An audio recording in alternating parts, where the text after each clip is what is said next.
What's up, agents? Jetforth here, and here is your weekly State of the Game recap for January 22nd, 2020. They went over a recalibration and skills, so let's just skip all the wonderfulness and get down into the nitty-gritty. Like, comment, subscribe, and let's just get to it. The priority alert for this week, only one, was that people in the Dark Zone were able to get into spots that they should have not have been able to gotten into and be able to shoot people behind walls. That has been fixed, and that was it for priority alerts. Then they talked about the game being oversimplified with only having one talent on the backpack and one talent on the chest piece, still defending it and all this and that it's not going to be. So like I said, my verdict on that is still out.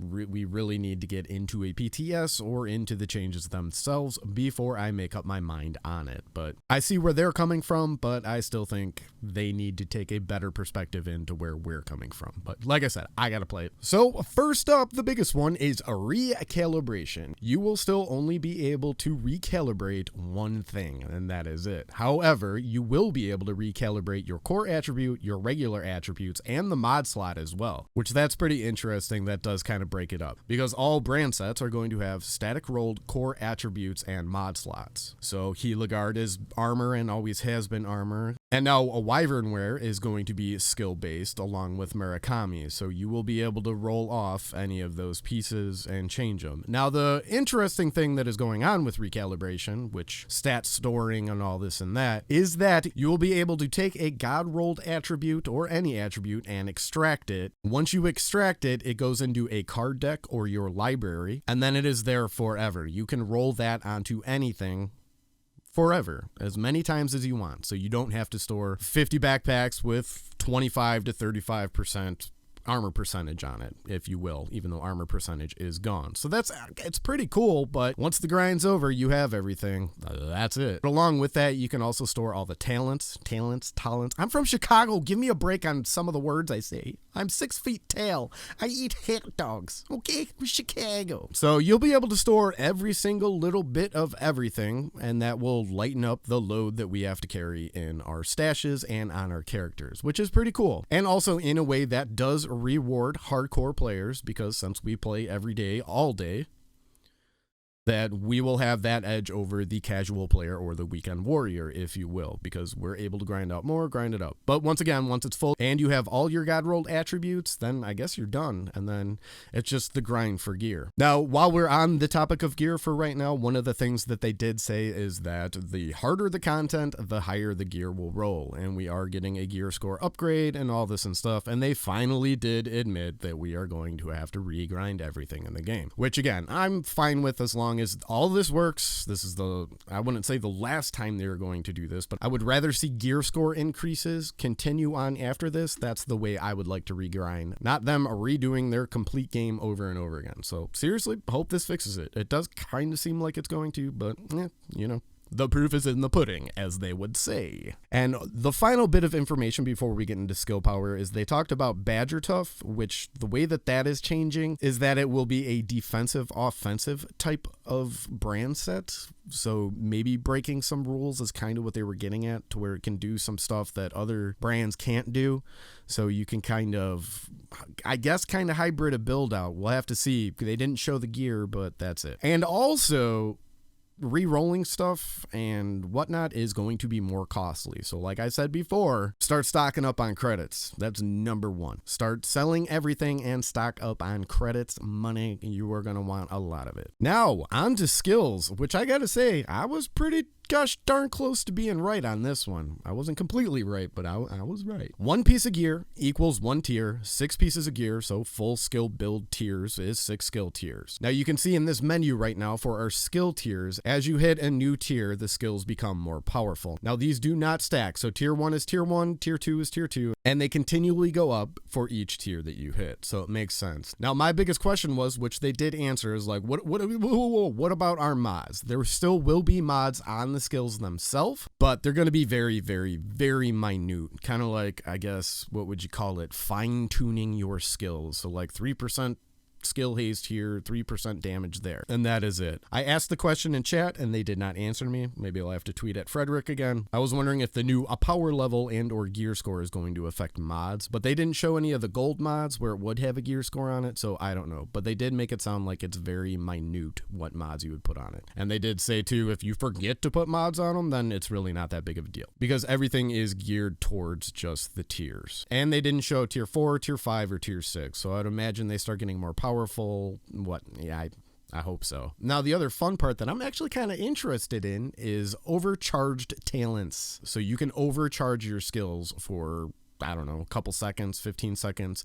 And there are some exotics that will allow you to do it outside of having tiers. So they're talking new exotics. Who knows what they're going to be? They didn't say. And there's also talents that will spread it to the rest of your group. So you can see in this new talent here, energized, using an armor kit grants +1 skill tier for 15 seconds. If already at skill tier 6, grants overcharge. Cooldown is 60 seconds. So they didn't say a lot about exactly how much it will do. They did show this video that I'm putting up here right now of the incendiary turret basically going crazy. I would like to know if this actually does lock onto a target and just incinerate them, or if it's just going to go all willy-nilly like that and just be, you know, do what it's doing. That's my curiosity. I think it's just going to do that. The other thing that they talked about briefly was the shield. The shield will basically be invulnerable when you are overcharged, which that could be pretty cool. And I am curious about what it would do in PvP, if it's going to stay like that, or if they are going to start lifting off the limitations in PvP, if the game actually gets balanced.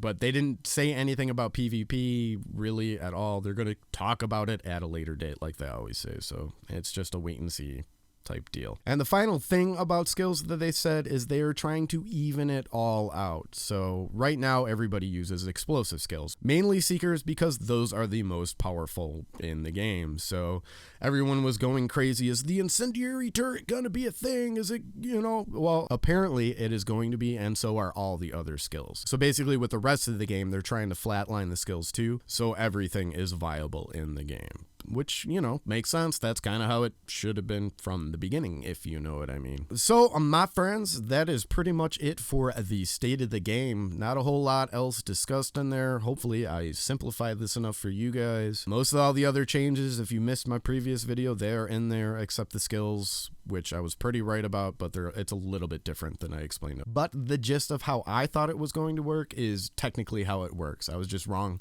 about the skill tiers being on mods, and now it is just unlocking skill tiers on the skills themselves. So, but either way, I'm still going to go into this with an open mind. Some of it I agree with, some of it I don't. But yeah, we just need to play it to see exactly how all the pieces are going to fall into place. So I really hope there's going to be a PTS for these changes. I highly doubt we're going to see any of these changes till around March 15th.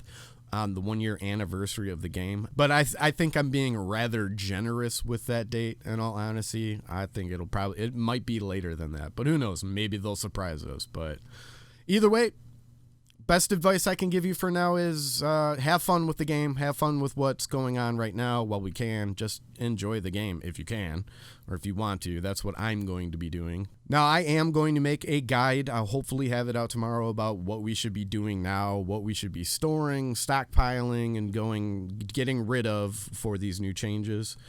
Now that we have a fuller picture of what's going on. Hopefully, I will see you on that video. And that's it. I'm done. I'm shutting up. I promise.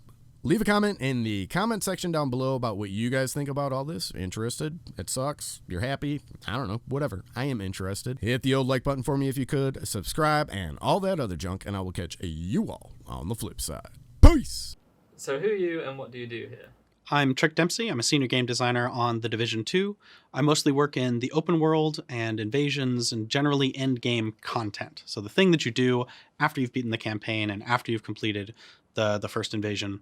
Although technically, I guess that's also mine. But generally, all of that stuff. Perfect. So the question we've got today is regarding control points. And in particular, why do some activities disappear when you're in the process of leveling up a control point? So anytime any activity starts, the control point says, oh, I will be satisfied that this activity is complete after a certain amount of time. Generally, those are not the longest amount of time. So that's 5-10 minutes. But once that timer is exhausted, it says, we've done the job now. As long as they have not entered combat, which will halt the timer, but also entering combat the moment all hostiles are clear, they are satisfied that they've completed their jobs. And that means that they've finished gathering their resources, murdering a bunch of civilians, satisfied that they've just secured an area completely. And generally, if you see those activities disappear off the map, it is because you are a failure. You have failed the people of DC, and you should have known that you could not save everyone. My name is Nicky Kuppens, and I'm a senior game designer on the economy and progression team for the Division 2. So we have a question regarding Dark Zone caches in particular, and the question is, can we get named items like weapons and gear from those Dark Zone caches? Yeah, for sure. You can get the specific ones that are made for or to come only from the Dark Zone, and also some that are both from the open world outside of the Dark Zone and the Dark Zone. So that's an overlapping pool, and there's the Dark Zone specific pool, and you can get either of those weapons and gear pieces from the field proficiency caches. So you have each field proficiency cache gives you one weapon that can be a named weapon, and then one gear piece that can be a named gear piece, and that's the same for the non-Dark Zone field proficiency cache. But those are of course from a different pool, because there you can get the non-Dark Zone specific ones as well. So another question to throw on top of that to surprise you: can both of the items within those caches be named? If you're very lucky, yeah, they can be. They roll independently, so you can get a named weapon and a named gear piece at the same time. And for the non-Dark Zone field proficiency cache, you actually have the bonus item as well. That can also be a named item. So if you're super lucky, you could get 3. Yes. If that happens, send me a screenshot. There you go. Yeah. All right. Perfect. Thank you.